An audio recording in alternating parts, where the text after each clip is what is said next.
ভালো লাগা আর ইচ্ছার থেকেও দামি কথার প্রয়োজন।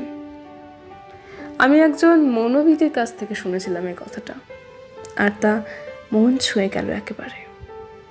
পৃথিবীতে অধিকাংশ মানুষকেই নিজের ভালো লাগা ইচ্ছাকে জলাঞ্জলি দিতে হয় প্রয়োজনের খাতিরে। এই মাই লাইফ মাই চয়েস কথাটা সবার ক্ষেত্রে এবং সব জায়গায় ঠিক মানায় না। প্রয়োজন কথাটা কিন্তু সত্যিই ভীষণ দামি। কিছু মানুষ প্রয়োজনের তাগিদে বাঁচে, আর কিছু মানুষের জন্য বেঁচে থাকাটাই প্রয়োজন। সে হতদরিদ্র মানুষগুলোর কাছে এসব ভালো লাগা ইচ্ছে অর্থহীন। সহজ করে বললে, আমরা যদি আমাদের প্রতিনিয়ত ব্যক্তিগত জীবন লক্ষ্য করি, তাহলে দেখতে পাবো যে আমরা অনেকেই অনেক কিছু পছন্দ করি না, তাও সেগুলো করি কারণ ওগুলো আমাদের প্রয়োজন। আমাদের ছোটবেলায় পড়তে ভালো লাগতো কি?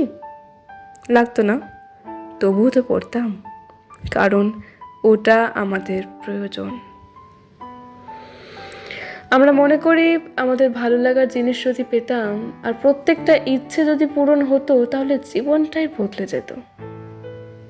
কিন্তু না, সবার সব ইচ্ছে পূরণ হয় না।